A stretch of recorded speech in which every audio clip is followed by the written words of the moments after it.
Welcome to Toffee TV. It's your comments. Everton 1, Man City 3. Joe has just looked all over the internet for your finest points, and here they are. Let's get into them. James Wright says Dominic Calvert-Lewin needs to go on loan next season. He doesn't have a clue. He's a very poor player. James, you're talking about the player who's got equally the best goals and assists of any player at Everton. Now, I'm not saying that says much about him because of how bad Everton is, but that's what I'm saying. He has got goals plus assist as good as anyone at the club at the moment. So what does that say about everyone else if you think he should go on loan? I'm asking the question back because he's got goals, he's got assists. It's not the kid's fault if he's played in stupid positions. He's a young lad. How many strikers do you think we've got that we can allow players to go on loan? Saggy Dogs says only positive I found today was Ferguson's face when he was talking to Allardyce. It was a what the fuck face. Manager knows he's gone and doesn't care. We're getting steamrolled in the derby, and at home that fucking hurts. Well, we get steamrolled every derby. Stop fucking cry-arsing. The lot of yous.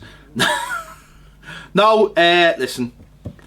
We'll wait and see what team turns up in the derby next week and how those players approach it and how the manager approaches it, because I think he knows that if the same performance comes out against the derby, in the derby, he can't sweet talk it, he can't talk about how good City are and all the rest of it. It just won't wash. It's a completely different game, completely different set of circumstances, and it just won't wash with fans.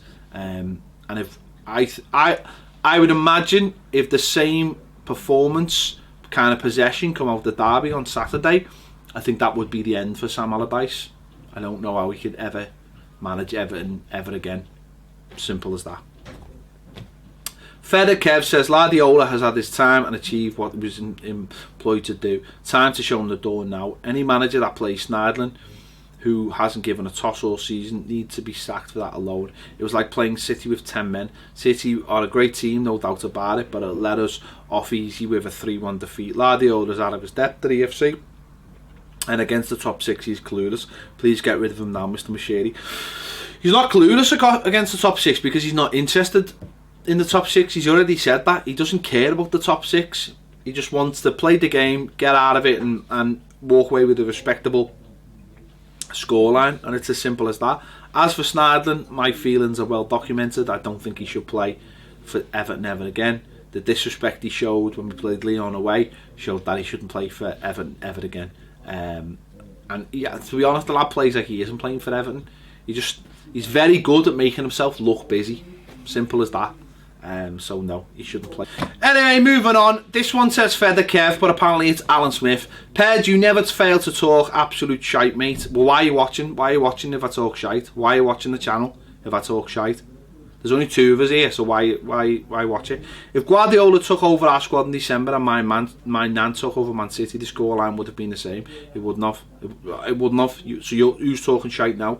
With the players Guardiola has at his disposal, they should be beating us 5-0. Why?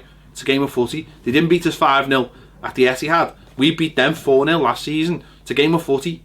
Why is anything set in stone? It's not. That's why we love footy.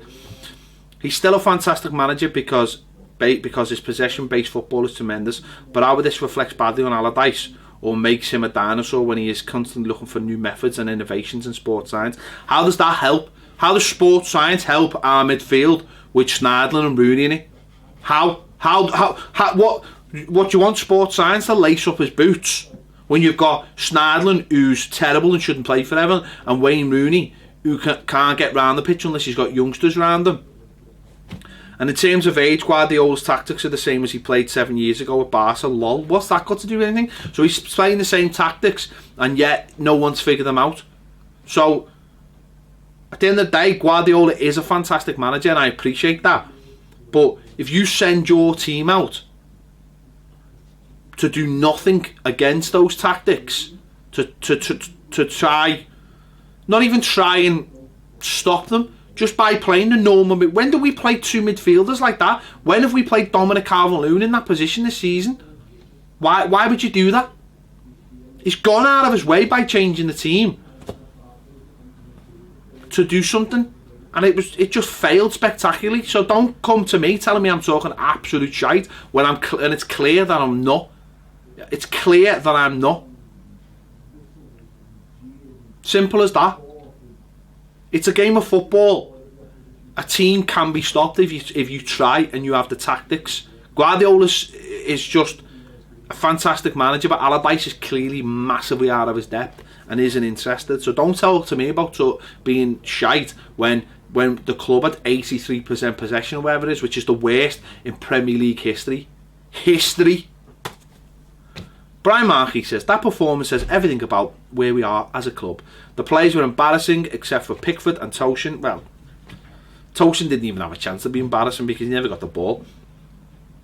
Toshin was the only player that bothered to press. Everyone else walked. If Big Sam is still the manager next season, then quite clearly the club has no ambition of challenging trophies and Champions League football in years to come. He's simply not a good fit at Everton, and well over 80% of Everton fans want him out.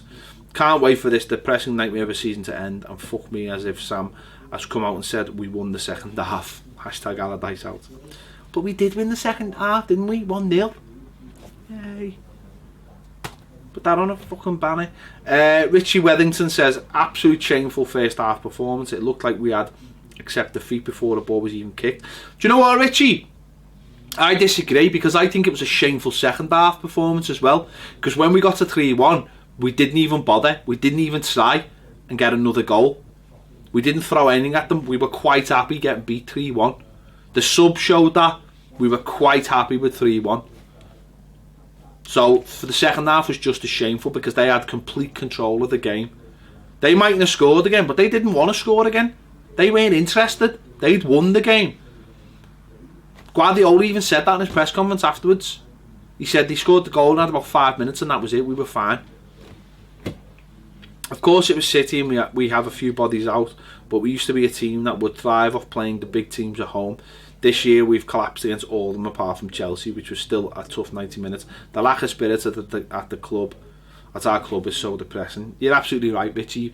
Players used to band around each other and have a go in these games.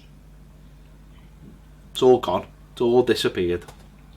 MVW says, City fan Fonseca's Shakhtar were the first team this season to outplay us for periods. He plays a similar style, plays out from the back, quick wide plays, etc. Nice to hear other fans praising City. Not used to that. Good luck against Liverpool. Since drawing them, their fans have been doing my head in. Can't imagine them having them as family, workmates, etc. Unbearable. PS, don't play a mid-two of Rooney and Sneijder against them. Yeah, you're probably right. Probably right. Although some people think our managers can do nothing wrong for playing them. Tools. Stephen Doughton says, completely agree. Baz, Tom Davies is catching a lot of flack for making the effort to attack something that lazy ass Sneijder can't do, let alone touch the ball. It was surprising that given that Garner couldn't play, that he made things worse by taking Davies out of the team. But he didn't though, did he? Because he did some tactical genius thing. To me, it was felt as if we might as well have had the midfield, which meant everything had to go down the channels, which didn't happen because we were too timid, either tactics or nerve. Please to God, let's hope a better team was put out against the shite and that Rooney played. If Rooney plays with his head rather than his heart and doesn't look to get sent off. Oh, and yes, why is Toshin and the Hassan allowed to play alongside each other? Well, let's just hope in the derby we have an actual midfield of actual people who will actually run and actually tackle and not just stand there and burn the same piece of grass for 90 minutes like you know who does. What? Everton had 17.9% possession of the ball on Saturday. Fernandinho had 14.5% possession. Fernandinho had more possession than Everton on Saturday. That says it all. Jem May says the players didn't look prepared for the game. That's down to the manager, and midfield could only look on. I think if City are the benchmark, which they obviously are, then we need a manager to bring us up to that level, because tactically there's no way Allardyce has the knowledge to take us forward to beat a team who play that way. Surely Fonseca has at least offered a deal to bring him to Everton, surely. Jem, come on. Somewhere Everton here. Probably don't even know where the Ukraine is on a map. Never mind Fonseca. They've probably sent him like a fax or something to see if he wants to come over. A telegram. Telegram from Fonseca, telegram from Fonseca. Can't even say it. Joe doesn't even know what a telegram is. He's sitting there scratching his head. 5 minutes ago, about 10 minutes ago, he told me that he watched the first 5 minutes on Back to the Future and had to turn it off because he said it was rubbish. This is what I know, Baz. I know. It's absolutely scandalous. This is what we need. We need your comments just on that alone, don't we? We just. Sanders says Snidland wasn't great, but even he was miles ahead of Rooney. He wasn't. You watch this game tripping or something. You can't play that deep role under Allardyce as he's expected to defend and can't do it. Maybe under a more attacking manager where he has freedom, but not under a negative manager like Allardyce. Rooney, I understand what you're saying. Rooney was poor, but you've got to put players alongside him. You've got to put players with a pace. Davies, a Garner, obviously Garner wasn't playing, a Benengami, someone who can get round them and Rooney can use their legs so that when Rooney gets the ball, he's got players to pass. Imagine Rooney getting the ball and he's got Snidland. He's just walking around in circles, burning that piece of grass out. Peter Wilcox says, I hate Snidland and hopefully goes very soon. Just end the comments there. I actually think he played a bit better second half. Still not good enough. Davis was so much better when he came on. Seems a long time now since he scored that brilliant goal in the 4-0 against City last year. The game could have been so different if we'd taken our 2 chances. Yeah, it could have been 8-2. The headed and Baines' free kick, which wasn't even shown on Match of the Day last night. Yeah, I mean, it was a decent free kick, but it wasn't that close. Bolassi's header is just scandalous. No, but when you say close, it wasn't that close, was it? The show Fernandinho's shot was missed by miles. So. No, it didn't. It hit the stanchion behind. Yeah, but the way it hit the stanchion, it looked like it could have gone in. But you got to think about it on TV perspective. Yeah. What Baines went into the crowd. Fernandinho's hit the back stanchion now, and it made it look like. Whatever. And Jagielka's header, or Tosun, whoever headed it, a 3-1 straight after we scored at the side. Jags. So move on. Dave Hamilton says tactics. He thinks they're a new kind of mint. Tom Davies is having his second season syndrome. I know this. Dave left his mints behind. I know there's fans, even family members, who don't rate Davies. I do. I've said it before. He reminds me of Tony Curry and Alan Hudson. Baz, who's Tony Curry and Alan Hudson? I want to before my time. Of course it was, yeah. They proved over their careers how good they were, but he's not 20 yet. I said this before, right? People come say whatever they want about Tom Davies and say he's not good enough or he's not good enough for top 4 ever, right? He's miles better than most players in our midfield, therefore he gets in the team. So that genius, the other fella said before, Allardyce can't even recognise the fact that a player who plays well can't. Yeah, I'm just sick of everyone. Vinnie Jones, Lockstock Vinnie Jones, Wimbledon Vinnie Jones. Yeah. Is a pressing game our salvation? We sit back and Goodison becomes a library. We press and everything changes. That's why the fans cheer Tosun and Neas. But a pressing approach has to come from everyone and needs a manager who gets it. Koeman tried early on with it and may have given up too early because the players couldn't do it. We're not fit enough, right? But the point was about Koeman is, right? And this is the point about every manager. You have an ethos. You buy players that fit into your ethos. If you want a pressing game, then you buy players who can press. Do you know what I mean? That's the ethos of any team. City ball players who can press and can pass and move, and that fits into them. Liverpool bought fast centre forwards. That you buy whatever fits into your ethos, and that's how you make it work. That's what that's what we need to do. That's what the next big decision is. Get a manager and get the players that fit his ethos and work towards it. That the same with Pochettino at Tottenham. He's done exactly the same thing. Get an ethos, get the players, and work on it all the time.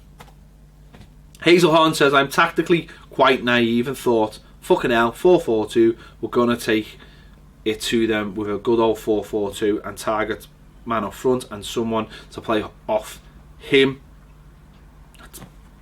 It's a big quote. A minute into the game, I thought, nah, they're going to pull us to pieces. It's hard to watch players on a TV screen, but it did look like no one knew where they were supposed to be. It looked like that at the match, to be honest, Hazel. No one knew where they were. Dominic Calvert-Lewin still probably doesn't know where he was supposed to be. I can't stand Sam, but was willing to try and warm to him. I just can't. I hope he goes. I wish him and little Sam all luck in their future. And I am grateful for the part they've played in keeping us safe this season. No one knew what they were doing. Nobody. Baines was playing centre midfield at some times. Seamus Coleman is still running around trying to find Sane. Still doesn't know where he is. It's just one of those games. But, you know, got a tactical genius of a manager, so it's alright. And there you go, there are your comments. Thanks forever for getting in touch. Even if people badmouth me, I don't care. That's your opportunity, and this is my opportunity to answer it back. Thanks for watching. Thanks to Joe for doing the comments. We'll see you later.